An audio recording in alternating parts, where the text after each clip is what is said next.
ಮಗು, ಜೀವನದಲ್ಲಿ ಎಲ್ಲರಿಗೂ ಕಷ್ಟಗಳು ಇರುತ್ತವೆ. ಅವರ ಕಷ್ಟಗಳಿಗೆ ಅನುಗುಣವಾಗಿ ಕೆಲವರಿಗೆ ಹಣದ ಸಮಸ್ಯೆ ಇದ್ದರೆ, ಕೆಲವರಿಗೆ ಮಾನಸಿಕ ಹಾಗೂ ಆರೋಗ್ಯ ಸಮಸ್ಯೆಗಳು ಇರುತ್ತವೆ.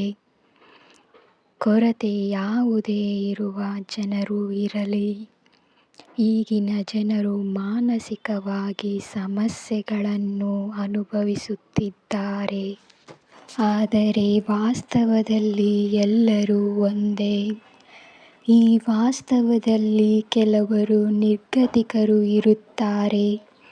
ಅಂತಹ ಜನರ ಸೇವೆಗೆ ನೀನು ಸಮರ್ಪಿತನಾಗು. ನಿನ್ನಿಂದ ಆದಷ್ಟು ಸಹಾಯವನ್ನು ಮಾಡು. ನೀನು ಜನರಿಗೆ ಸೇವೆ ಮಾಡುವುದರಿಂದ ಜೀವನದ ಎಲ್ಲ ಸಂತೋಷಗಳನ್ನು ಪಡೆಯಬಹುದು. ನಾನು ನಿನಗೆ ಒಂದು ವಿಷಯವನ್ನು ಹೇಳಲು ಬಯಸುತ್ತೇನೆ.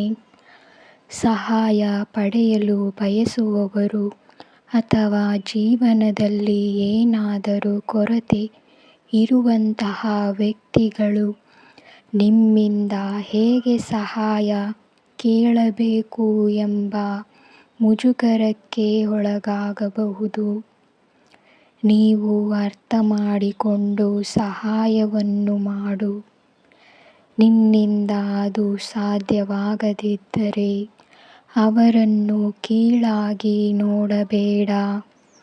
ಮಗು, ನೀನು ಈ ಹಿಂದೆ ಕುತಂತ್ರಿಗಳ ಗಾಳಕ್ಕೆ ಸಿಕ್ಕು ದೊಡ್ಡದಾದ ರೀತಿಯಲ್ಲಿ ನಷ್ಟವನ್ನು ಮಾಡಿಕೊಂಡಿರಬಹುದು.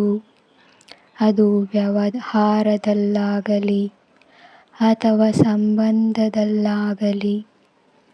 ಕಳೆದ 5-6 ತಿಂಗಳಿನಿಂದ ನಾನು ಕೆಲವರನ್ನು ನಿಮ್ಮ ಜೀವನದಿಂದ ದೂರವಿರಿಸಿದ್ದೇನೆ. ಅದು ನಿನಗೆ ಒಳಿತಾಗಲೆಂದೇ.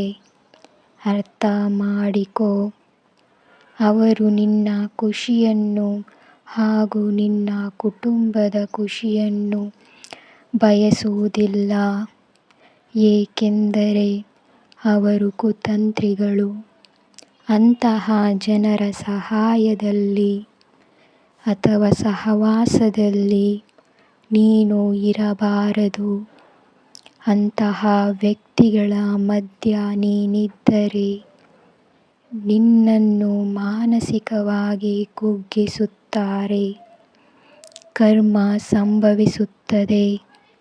ನೀನು ಪಡೆಯುತ್ತಿರುವ ದುಃಖವನ್ನು, ನೀನು ಅನುಭವಿಸುತ್ತಿರುವ ಕಷ್ಟವನ್ನು ಅವರು ಅನುಭವಿಸಿಯೇ ತೀರುತ್ತಾರೆ. ಅದು ನನ್ನ ಫಲಿತಾಂಶವಾಗಿದೆ. ಅಂತಹ ಜನರನ್ನು ಇನ್ನು ಮುಂದೆ ಹತ್ತಿರಕ್ಕೆ ಬಿಟ್ಟುಕೊಳ್ಳಬೇಡ. ಇದನ್ನು ನೀನು ಮನದಲ್ಲಿ ಇಟ್ಟುಕೋ. ನಿನ್ನ ಒಳಿತಿಗಾಗಿ ನಾನು ನಿನಗೆ ಹೇಳುತ್ತಿದ್ದೇನೆ. ನಿನ್ನ ಕುಟುಂಬ, ನಿನ್ನ ಹೆಂಡತಿ, ಮಕ್ಕಳ ಭವಿಷ್ಯಕ್ಕಾಗಿಯೇ ಹಾಗೂ ನಿನ್ನ ಭವಿಷ್ಯಕ್ಕಾಗಿಯೇ ನಾನು ಇದನ್ನು ನಿನಗೆ ಹೇಳುತ್ತಿದ್ದೇನೆ. ಈ ಕ್ಷಣದಲ್ಲಾಗಲಿ ಅಥವಾ ಮುಂದಿನ ಭವಿಷ್ಯದಲ್ಲಾಗಲಿ ಇದನ್ನು ನೆನಪಿನಲ್ಲಿ ಇಟ್ಟುಕೋ. ಆ ಭವಿಷ್ಯವನ್ನು ಚಿಂತಿಸುವ ಅಗತ್ಯವಿಲ್ಲ. ನೀನು ಎಷ್ಟೇ ಕಳವಳಪಟ್ಟರೂ ಭವಿಷ್ಯ ಬದಲಾಗುವುದಿಲ್ಲ. ಆದರೆ ಪ್ರಾರ್ಥನೆಯನ್ನು ಮಾಡಿದರೆ ಅದು ಸುಧಾರಿಸುತ್ತದೆ. ಕುಟುಂಬದಲ್ಲಿ ಶಾಂತಿ ಸಮಾಧಾನ ಬರುವಂತೆ ಪ್ರತಿಯೊಬ್ಬರಿಗೂ ಪ್ರೀತಿ ಮತ್ತು ಸಹನೆಯನ್ನು ಬೆಳೆಸಿಕೊಳ್ಳಿ. ನನ್ನ ಆಶೀರ್ವಾದವಿಲ್ಲದೆ ಯಾವುದೂ ನಡೆಯದು. ಆದ್ದರಿಂದ ಕುಟುಂಬ ಒಗ್ಗಟ್ಟಾಗಿ ಪ್ರತಿದಿನ ಪ್ರಾರ್ಥನೆಯನ್ನು ಮಾಡಿ. ಕುಟುಂಬದ ಶಾಂತಿಗಾಗಿ ಅನ್ನದಾನವನ್ನು ಮಾಡು. ಕುಟುಂಬದ ಸಮಸ್ಯೆಗಳು ತಕ್ಷಣ ಬಗೆಹರಿಯದೇ ಇರಬಹುದು. ಆದರೆ ತಾಳ್ಮೆಯಿಂದ ಇದ್ದರೆ ನಾನು ಅದನ್ನು ಸರಿ ಮಾಡುತ್ತೇನೆ. ನಿನ್ನ ಕುಟುಂಬದ ಮೇಲೆ ನನ್ನ ಹಸ್ತವಿದೆ. ನಾನು ನಿಮಗೆ ಉತ್ತಮವಾದದ್ದನ್ನೇ ಕೊಡುತ್ತೇನೆ. ನಿನ್ನ ಭವಿಷ್ಯ ನನ್ನ ಕೈಯಲ್ಲಿದೆ. ನೀನು ನನ್ನನ್ನು ನಂಬಬೇಕು. ಪ್ರತಿದಿನವೂ ಸಂಜೆ ಎಲ್ಲರೂ ಒಗ್ಗಟ್ಟಾಗಿ ಕೂತು ನನ್ನ ಧ್ಯಾನವನ್ನು ಮಾಡಿ.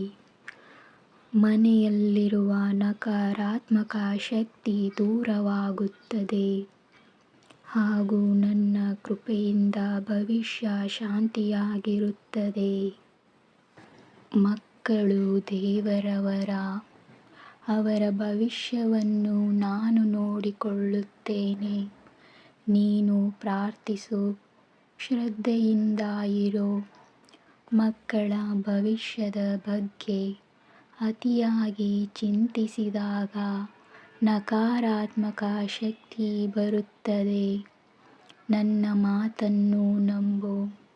ನಂಬಿಕೆಯಿಂದ ಪ್ರಾರ್ಥನೆ ಮಾಡಿದರೆ ಅವರ ಜೀವನಕ್ಕೆ ದಾರಿ ಸುಂದರವಾಗುತ್ತದೆ.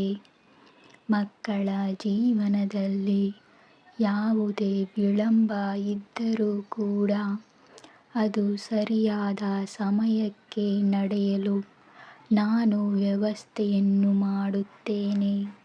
ಪ್ರತಿದಿನವೂ ನಿಮ್ಮ ಮಕ್ಕಳಿಗೆ ಹೇಳು, ಪ್ರಾರ್ಥನೆ ಮಾಡು ಎಂದು. ಎಲ್ಲವೂ ಸರಿಯಾಗುತ್ತದೆ. ನಿಮ್ಮ ಮಕ್ಕಳ ಹೆಸರಿನಲ್ಲಿ ಗುರುವಾರದಂದು ದೀಪವನ್ನು ಹಚ್ಚಿ ಅವರ ಭವಿಷ್ಯ ಆ ದೀಪದಂತೆ ಉಜ್ವಲಿಸಲಿದೆ. ಮಕ್ಕಳನ್ನು ನಾನು ಸಾಕ್ಷಾತ್ಕಾರದಿಂದ ನೋಡಿಕೊಳ್ಳುತ್ತೇನೆ. ಅವರ ಮಾರ್ಗದಲ್ಲಿ ಏನೇ ಅಡೆತಡೆಗಳಿದ್ದರೂ ಅದು ಸರಿಯಾಗುತ್ತದೆ. ತಾಳ್ಮೆಯಿಂದ ಇರು. ನಿನ್ನ ಕಣ್ಣಾರೆ ಅವರ ಪ್ರಗತಿಯನ್ನು ನೋಡುತ್ತೀಯ. ಎಲ್ಲರಿಗೂ ಶುಭವಾಗಲಿ.